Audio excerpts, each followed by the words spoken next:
What do you think about those scholars in Israel that believe that the burning bush was some sort of a psychedelic experience? Oh, well, I think we have no idea how psychedelic experience shaped religious presumption.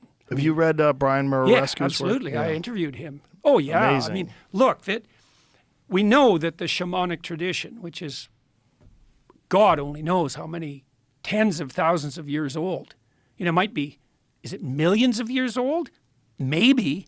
Human beings have been using fire for 2 million years. It could be really, really old. And the shamanic tradition is definitely a psychedelic tradition. And one of the things Murarescu did was show quite clearly that all of Greek culture was embedded in what looks like a collective psychedelic experience. And so, yeah, I think the evidence, like Mircea Eliade, a great religious scholar, studied shamanism, and he thought that the use of psychedelics was a degeneration of the original tradition, but I don't think that's true at all. I think that the psychedelic tradition is part and parcel of the universal religious heritage of mankind, and I don't know what that means. I've talked to people like Robin Carhart Harris, who studies the neurology of psychedelic experience, and he said that what it does is produce something akin to a hyper stress experience. So imagine you're extremely stressed, like your life's in danger. And so you have to open yourself up to the possibility of radically new ideas. Well, a psychedelic substance puts you in that state of mind. And so that can be hellish, because you can collapse into like a catastrophic fight or flight defensive response, and magnified by the hallucinogen, then you're just in hell. But that isn't the only necessary outcome. And so the psychedelic experience definitely mimics something like radical learning. And it also seems to reduce the effect of memory on perception. Because most of what you see in the world is memory. It's just that's why, when you look at a printed word, you read the word. You can't not read the word. And that's because you see in the memory. You're not seeing, like when I look at the sign behind you, I'm not lost in the yellow in the details. I see the Joe Rogan experience, right? It's part and parcel of the perception. It's all memory. What a psychedelic does in part is remove the inhibition of memory from perception. And that re-immerses you in the complex world and shows you how remarkable and beyond comprehension everything really is. That's real. But the question is what to do with that.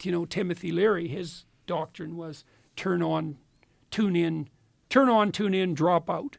And that devastated the whole culture, that idea. It's like, well, if we just shed our presuppositions and the whole industrial nightmare, we'd all be freedom-loving hippies wandering around in Eden. It's like, no. I wanted to do a line of psychedelic products. Turn on, tune in, grow up. Right. I think that's much funnier, much better. Yeah, and that's also possible. That's a possible path through this sort of quest for spiritual enlightenment.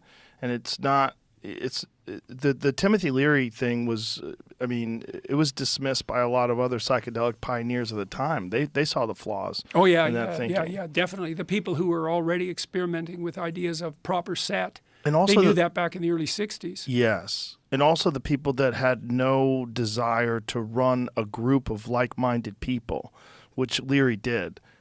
He wanted to. He fell into that hippie culture, that hippie counterculture. He also, I think, he fell into the cult of personality. He fell into this thing that happens when too many people are paying attention to you. Yeah. And you think you have all the answers. Yeah. It's very dangerous. Yeah, especially if you combine that with psychedelic experience.